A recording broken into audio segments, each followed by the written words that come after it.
Mateus capítulo 14, a partir do versículo 13. Jesus, ouvindo isto, retirou-se dali num barco para um lugar deserto. À parte, sabendo as multidões, vieram das cidades, seguindo ele por terra. Desembarcando, viu Jesus uma grande multidão, e se compadeceu dela e começou a curar os seus enfermos. Ao cair da tarde, vieram os discípulos a Jesus e disseram: o lugar é deserto, e vai adiantada a hora. Despede, pois, a multidão, para que possam ir pelas aldeias e comprem comida para si. Jesus, porém, lhes disse: não precisam retirar-se, dá-lhes voz de comer. Mas eles responderam: não temos aqui nada, senão 5 pães e 2 peixes. Então ele disse: trazei-nos aqui. E tendo mandado a multidão se assentar sobre a relva, tomando os 5 pães e os 2 peixes, erguendo os olhos aos céus, os abençoou. Depois, tendo partido os pães, deu-os aos discípulos e estes às multidões. Todos comeram e se fartaram dos pedaços que sobraram. E ali tinham 12 cestos cheios. E os que comeram foram cerca de 5.000 homens, além das mulheres e crianças. Só até aqui, meus amores. Curvem as suas cabeças, fechem os seus olhos. Eu quero orar por vocês. Meu Deus, muito obrigado por estarmos aqui nesta noite. Muito obrigado, Senhor, pela semente da Tua palavra, por tudo aquilo que já foi liberado e ministrado aqui neste lugar. E cremos que o Senhor há de continuar ministrando, falando e fazendo aquilo que só o Senhor pode fazer. Meu Deus, as vidas não vieram aqui porque não tinham o que fazer. Elas vieram com um propósito definido e específico de ouvirem a Tua voz, o Teu comando e o Teu direcionamento. Por isso, meu Deus, seja glorificado nesta noite, em nome de Jesus. Se você crê, aplauda lindamente o nome do Senhor Jesus. Aleluia, glória a Deus. O tema da ministração é: no último instante. Fala para você, irmão, no último instante. Muitas vezes nos questionamos, meus amores, por que o Senhor permite que cheguemos até as últimas consequências da nossa vida. Você pode perceber que muitas vezes você chega ao limite emocional de uma situação, de uma batalha, talvez no seu trabalho, talvez na sua vida profissional, na sua vida pessoal, na sua vida amorosa, com os seus relacionamentos. Aquele limite que você chega ao entendimento: tudo que eu poderia ter feito eu fiz, tudo que estava ao meu alcance eu já realizei, e agora eu não vejo mais nenhuma perspectiva porque as minhas forças se esgotaram. E é interessante que por causa disso, muitas vezes nos precipitamos em tomarmos o plano B como autoproteção de não criarmos mais expectativas, exatamente porque esperamos tanto que algo aconteça, que uma porta se abra, que outra porta se feche, que aquela angústia vá passar, que possamos nos centralizar na igreja, que Deus fale conosco, que o Senhor nos traga um direcionamento, que quando isso não acontece, nós não queremos mais criar expectativa para não sofrermos. Mas é interessante que nessa manhã eu estava refletindo e meditando em algo muito forte que o Senhor começou a falar comigo, onde eu pude ver experiências improváveis nas últimas horas e nos últimos momentos de pessoas que talvez já estavam à beira de uma sentença. É interessante que quando o Sinédrio estava pronto para matar Pedro, como matou Tiago, porque todos acharam aquilo favorável e agradável, aqueles que eram carnais, a igreja orava ao Senhor. E já no corredor da morte, pela madrugada, em Atos capítulo 12, um anjo se apresenta e ali abre as portas das prisões, tira as algemas de Pedro e ele é liberto e é levado até a casa de uma irmã que estava em oração. É interessante também que por volta da meia-noite, quando Paulo e Silas estavam em uma prisão, eles começaram a adorar o Senhor, mesmo dilacerados fisicamente, sofridos, e ali, sem saber o que iria acontecer, no meio da adoração veio um terremoto, e naquele terremoto diz a palavra que as portas das prisões foram abertas. Mas naquela madrugada, não só aconteceu o terremoto e a libertação, eles ainda foram até a casa do carcereiro que se converteu, creu ele e toda a sua casa, ainda de madrugada, a família do carcereiro preparou um jantar para eles, e para que o carcereiro não viesse a se prejudicar, eles ainda voltaram para a prisão, e no outro dia, quando chegaram lá, estava Paulo e Silas na prisão, para que pudessem ser soltos de maneira legal. E você começa a ver textos bíblicos, onde alguns acontecimentos foram se sucedendo durante a noite. A mulher sunamita, quando ela vai atrás do profeta Eliseu, e ali o servo vai e estende o bordão sobre o menino morto na casa do profeta, e nada acontece. Diz a palavra que ali à noite o profeta entra no quarto, deita sobre o menino, ora, e ele é ressuscitado. Nós vemos também tantos outros textos bíblicos que o apóstolo Paulo, também cercado por sentinelas e as portas da cidade também, à noite veio ali os discípulos até ele com um cesto preparado para que ele pudesse descer ali pelos muros de Damasco e consequentemente não ser morto. O grande problema da nossa geração é o imediatismo, é que nós não esperamos o fim de todas as coisas, o desfecho que Deus vai dar. Estamos acostumados ou com o final feliz, ou então com o final destruidor. Só que esse final é o final do tempo que nós determinamos. Eu já esgotei, então dentro do meu esgotamento, eu só vou até aqui. E de repente, naquele esgotamento, nós entendemos que aquele é o fim. Mas o Senhor diz lá na sua palavra, em Jeremias capítulo 29, eu é que pensei os pensamentos que tenho ao vosso respeito, diz o Senhor, pensamentos de paz e não de mal, para vos dar, vos trazer o fim que desejais. E é interessante também que nós vemos lá em Eclesiastes capítulo 7, versículo 8, que melhor será o fim do que o começo. E é interessante também que mais um milagre acontece no final de tudo. É ali não só a transformação da água em vinho, mas a multiplicação também. Muitos já haviam ido embora da festa e deixaram e perderam a oportunidade de experimentar do melhor vinho. Aqueles que, eu não vou dizer que são precipitados, mas aqueles que estão na tolerância máxima do sofrimento. Aqueles que estão hoje aqui nesta noite dizendo: Deus, eu quero uma palavra, porque eu estou para tomar uma decisão, estou para chutar o balde, eu estou para canalizar em uma nova frente de emprego, eu estou hoje aqui para tomar uma decisão em relação ao meu relacionamento, em relação à minha vida pessoal, porque eu não estou mais aguentando o que eu estou passando e o que eu estou enfrentando. Fala para o seu irmão, diga: espera mais um pouco. Diga: espera mais um pouco. Deus muitas vezes nos leva a alguns limites. Por que deixar Lázaro morrer? E não apenas morrer, mas passar 4 dias sepultado, a ponto de entrar em estado de putrefação, para que o Senhor pudesse ir lá para ressuscitar o seu amigo. Então é interessante que o nosso Deus, Ele faz coisas inesperadas.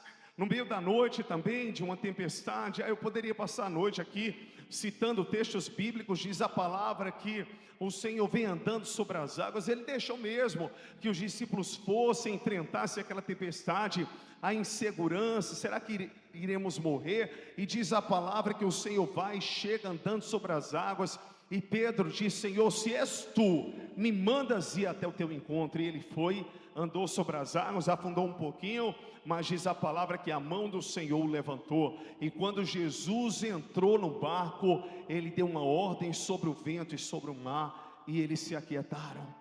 Meus amores, muitas vezes nós somos conduzidos aos limites das nossas circunstâncias, e não foi diferente aqui na passagem da multiplicação dos pães e dos peixes. Após a morte de João Batista, o Senhor Jesus, ele pegou uma embarcação e ele saiu daquele lugar. Ele queria ficar só. Como ser humano, ele estava sofrendo também com a morte de João Batista, porque ele era 100% homem e 100% Deus.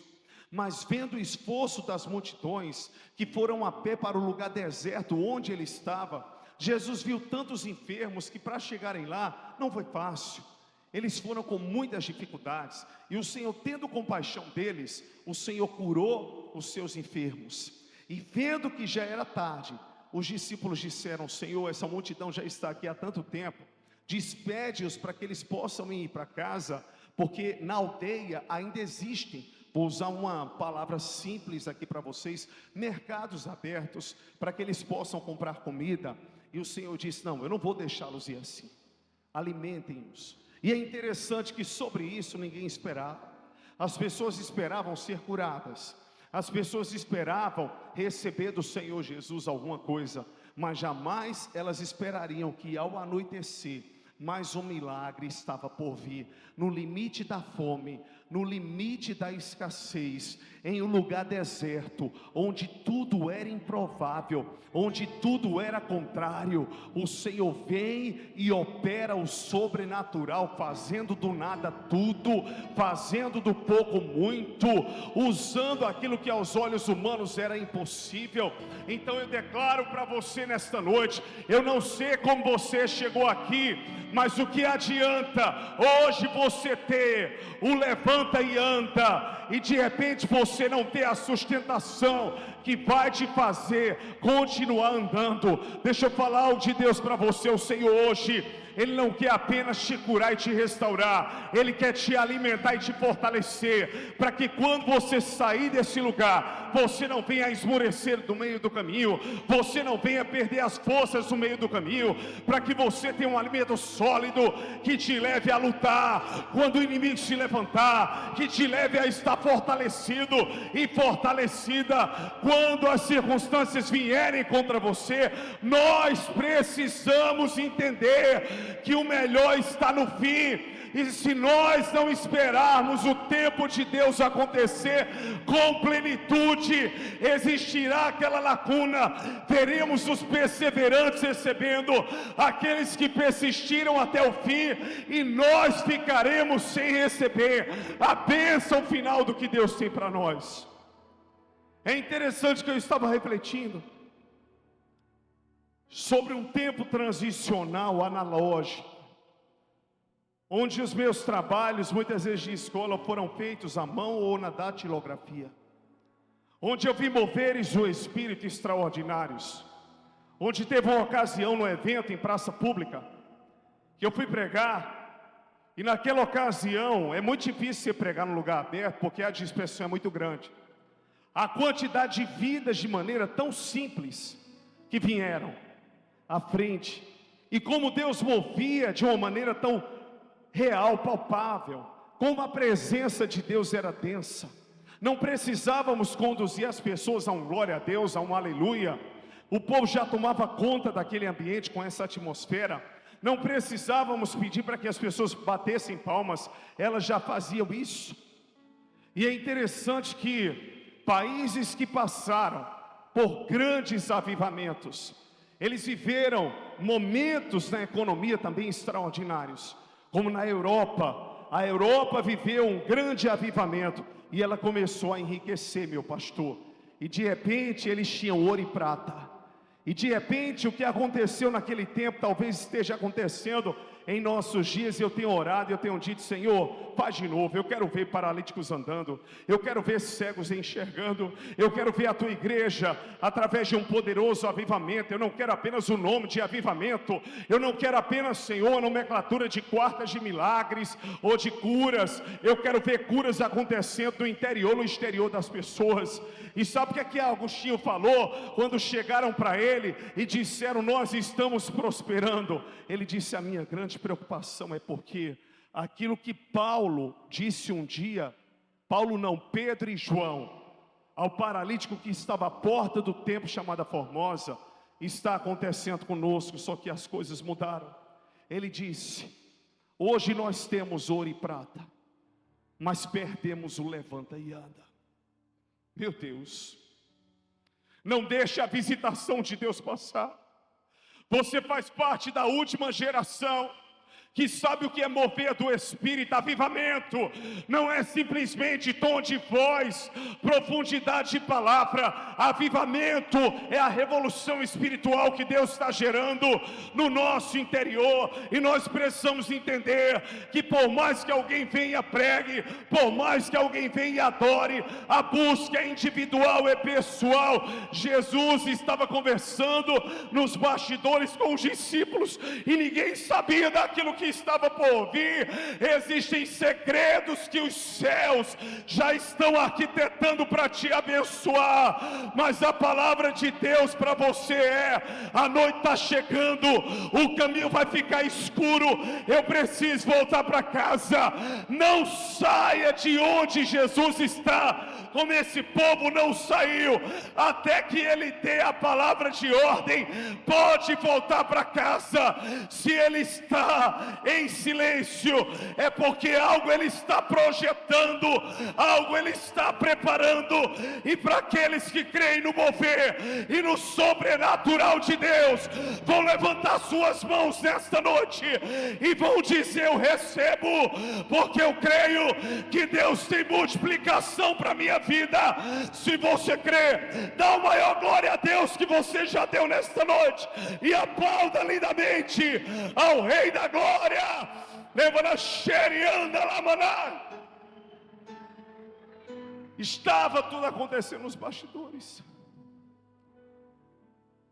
Só que essa comunicação, quero deixar clara, foi com Jesus e os discípulos. Como é que nós vamos alimentar? Temos apenas 5 pães e 2 peixes. Até então você não está sabendo de nada. Jesus diz: tragam eles aqui. E a palavra do Senhor foi: sentem na relva. Quando Deus te mandar sentar e descansar, mesmo sem entender, é como eu chegar para uma pessoa e dizer: senta aqui. Mas por que eu tenho que sentar? Eu não estou cansado. Mas por que eu tenho que sentar? O que é que você quer? O que é que você deseja? Não questione. Se o Senhor está mandando sentar, é porque algo Ele está preparando, algo Ele vai fazer. Você foi para o deserto. Se você buscou o Senhor, então prepare-se para ser surpreendido. Se você saiu da sua casa, onde você estava, para vir ao culto, para receber de Deus, prepare-se não apenas para receber a cura, mas para receber mais da presença do pão vivo que desceu do céu, da fonte inesgotável da água da vida, que sacia a nossa sede e supre cada uma das nossas necessidades. Diz a palavra que naquela hora Deus ele determinou: senta na relva. Deixa eu falar uma coisa para você: quem quiser ir embora, deixa ir. Quem não quiser permanecer, fique à vontade. Mas você precisa entender que Deus tem um propósito com você, e você só pode sair quando o Senhor der a última palavra. Fala para o seu irmão: quando Deus der a última palavra. Naquela hora, o Senhor ele disse: alimentem a multidão. Ele deu graças e ele mandou o povo alimentar. Havia os cestos. Naquele lugar, que cestos eram aqueles? Se o Senhor Jesus não usa os discípulos, sabe o que eu acho impressionante? Jesus ajuntava e o povo separava. Jesus ele tinha compaixão, mas os discípulos não. Então olhe para Cristo, porque até os discípulos, muitas vezes eles são indiferentes. As suas decepções acontecem, porque muitas vezes você está olhando mais para o homem do que para Deus. Você cria mais expectativa na pessoa do que em Deus. Você depende emocionalmente mais do ser humano do que de Deus. E Deus permite circunstâncias para trazer libertação emocional na nossa vida. Você que nos assiste nesta noite, Deus ele pode permitir que você fique só, mas para que você entenda que sem Ele você não é nada, que andar com Deus é ter fontes no deserto, andar com Deus é ter comida no deserto, andar com Deus é viver na dependência e na provisão dEle. Deixa ir quem quiser ir, deixa ficar quem quiser ficar, mas assim como a multidão que recebeu a multiplicação dos pães e dos peixes, ali durante a noite, só saia quando Deus completar a boa obra que começou. Aleluia! Você entende isso? Não finalizou. Fala para o seu irmão: não finalizou. Terceiro e último princípio: senta na relva. Aqui está o coração. Quantos aqui se consideram ansiosos? Eu queria ver para agora. O meu pão vai chegar. Vai ser agora. É agora que Deus vai me honrar. É agora que o Pix vai chegar. É agora que a bênção e a provisão, porque eu tenho promessa de Deus. Orei por uma pessoa, uma mulher aqui atrás, e já profetizei. Vai fazer uma cirurgia amanhã de um câncer em estado avançado. E eu falei, eu conheço um Deus que tirou Lázaro ali da sepultura. Eu conheço um Deus que ressuscitou mortos, que fez paralíticos andarem. E nós não estamos aqui para termos simplesmente uma nomenclatura. Teremos aqui vidas sendo curadas de dentro para fora. Cura emocional, cura financeira, cura espiritual. Aquilo que te angustia, aquilo que pesa. Muitas vezes estamos em períodos onde nós estamos lutando contra principados e potestades, mas nenhuma entidade das trevas prevalecerá contra a sua vida. Uma pessoa chegou para mim e disse: pastor, eu acho que estão fazendo macumba para mim. Podem fazer macumba, pode colocar o nome na língua do sapo, podem gastar as galinhas de toda granja contra você. O sangue que foi derramado pelo Cordeiro na cruz do Calvário já é suficiente para te imunizar, para ali te proteger, te purificar de todo pecado e de toda injustiça. Se você crê nisso, diga aleluia. Então sentem na relva. Último princípio, fala para o seu irmão: espere a sua vez. Distribuir 12 pessoas pães para 5.000 homens, além das mulheres e crianças, durou um bom tempo, hein? Isso levou a noite toda, pastor, e a madrugada. E geograficamente, possivelmente, aquela multidão só saiu dali pela manhã. Deixa eu falar algo de Deus aqui para você.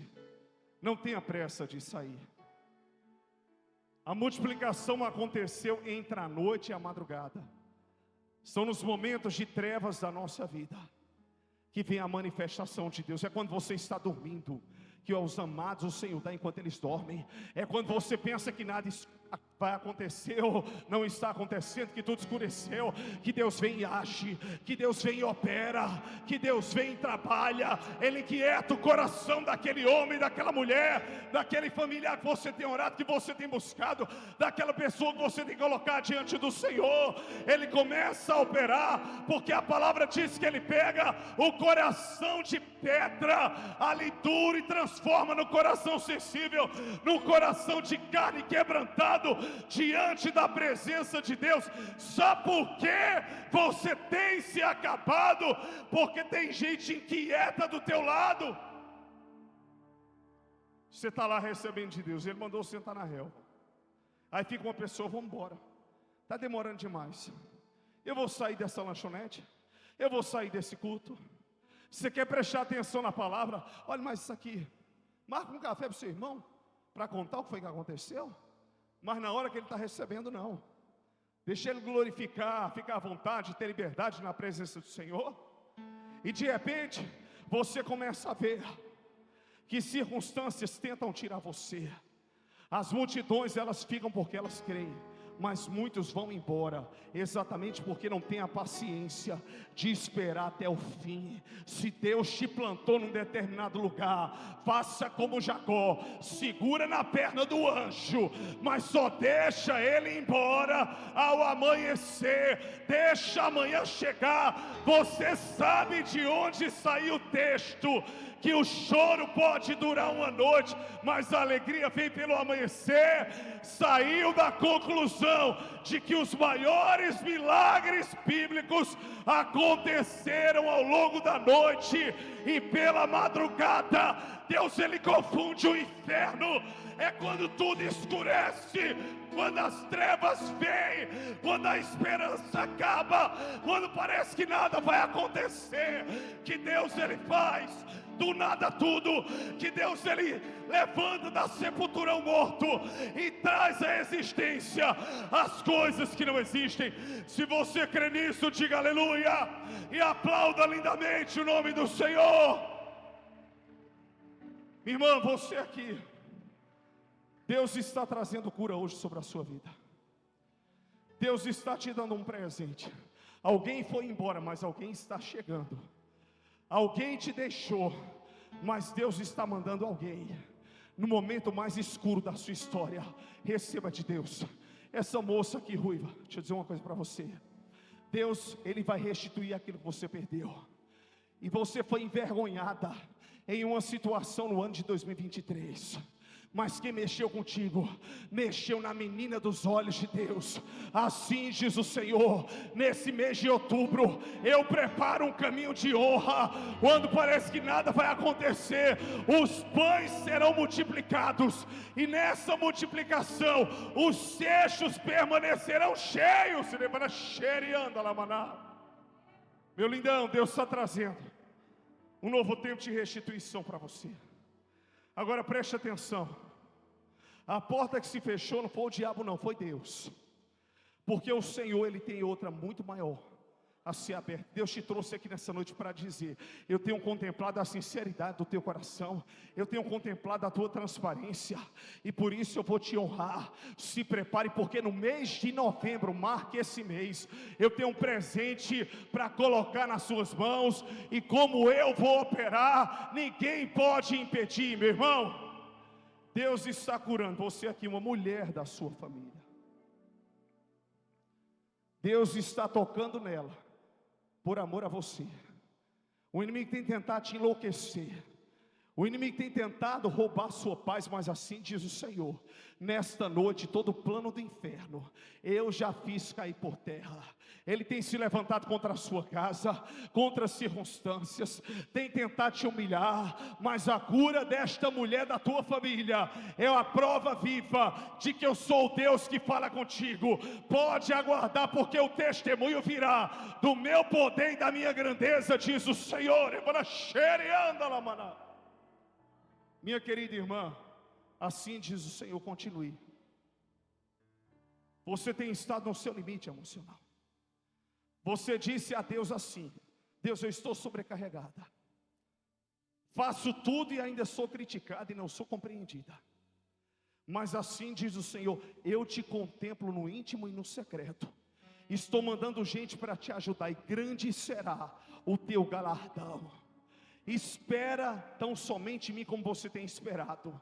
Você tem tido atitudes que pessoas que você ama não foram tocadas, porque você se colocou na brecha por causa delas. Mas se prepare, porque aquilo que está por vir é muito maior do que aquilo que já houve. E a prova de que eu sou Deus que falo contigo é que nesta segunda e nesta terça você passou por grandes lutas, e você disse: eu vou hoje na quarta-feira para o culto, porque Deus vai falar comigo. E o Senhor, conhecendo a intimidade do teu coração, Ele é aquele que fala contigo.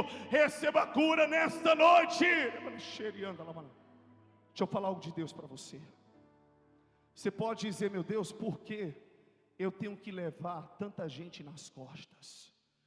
Deus diz: porque eu tenho te levado nos braços, e eu te dei um caráter que outros não têm, e você é um pilar em toda a sua família.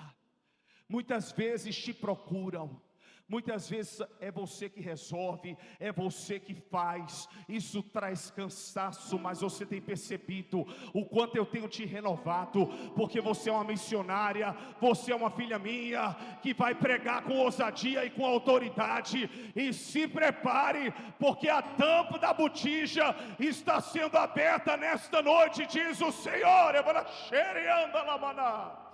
Eita, Deus maravilhoso! Quantos creem que Deus é o Deus que fala?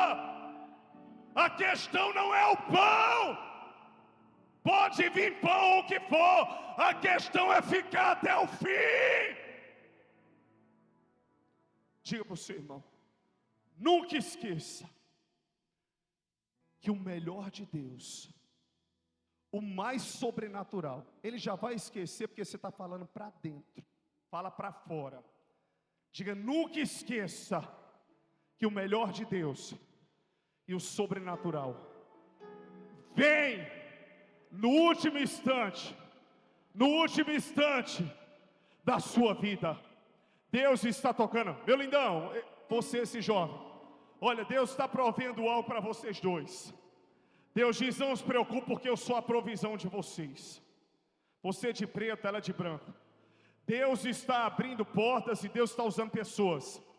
Vocês estão preocupados com a situação financeira, mas assim diz o Senhor: eu sou o dono do ouro e da prata. Apenas esperem na minha presença até o fim, e eu estarei revelando o meu poder e a minha provisão, mostrando que vocês dependem de mim e não das circunstâncias à volta de vocês. O que vocês pensavam que seria, não é, e o que vocês pensam que não é, será. Assim diz o Senhor.